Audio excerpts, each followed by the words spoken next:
still Johnny with Samuel Dixon. Yes, I know everybody's waiting and ready. We want the other part of the story.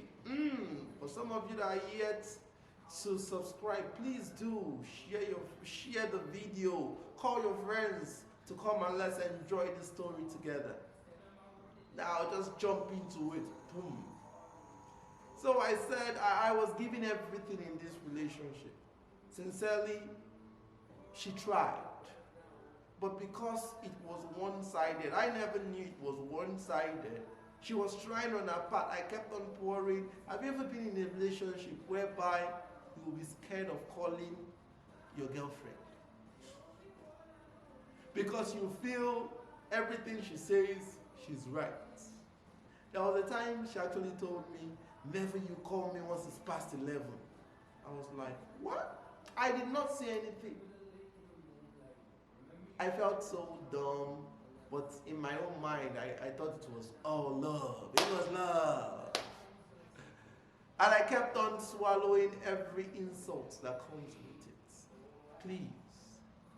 It takes two to tango. It doesn't take one. When you try to do it one-sidedly, somebody eventually suffers. Now, don't ever remain in a relationship out of gratitude or because you feel indebted to the person. No. It's all going to be in pretense. It takes two people coming together to face the challenges of relationship, even into marriage. It takes two. So it was like that. We kept on going. I remember even when I went for my NYSC, this story is so crazy. This lady was schooling in the northern part of Nigeria. And for those of you who are familiar with the story, this was when they had the Boko Haram thing. Like at the heat of the Boko Haram. And I was doing my NYSC somewhere else. After my 3 weeks orientation camp, I decided to go down there. Let me call it Borno Maiduguri, to go see her. Because I said she was my girlfriend. This is the opportunity to go and see her. 3 days journey. Oh no, probably 2 days on the road. I got there. I didn't care about my life. One-sided relationship will make you take crazy decisions. Yes, I felt I was doing it for love.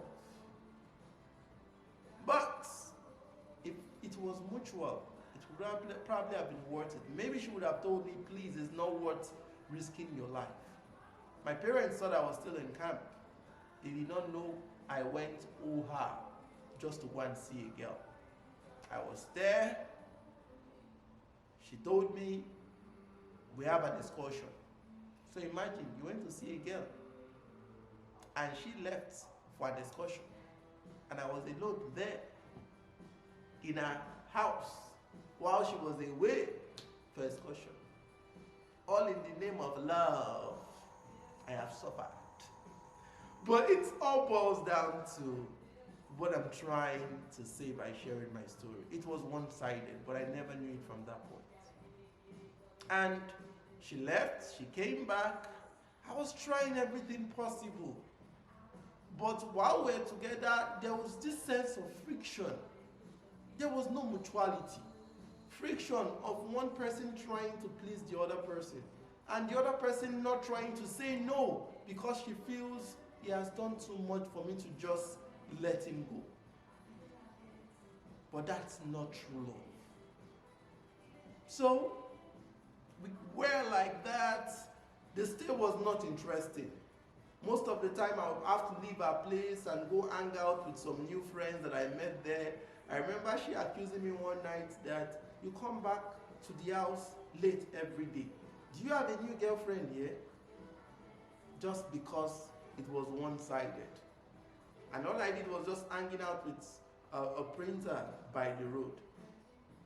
So she told me of a club there in Maiduguri. I'll never forget this instance. I almost lost my life. And when she said it, she said there was a club somewhere. I then told her, can we go to the club? She told me no. Her father do not know she lives off campus because of the whole terrorism thing. She said she wasn't going. Out of anger, I went to the club there by myself. in a war zone area. I was in the club till about 10, 11, and I came out. I was not drunk, but I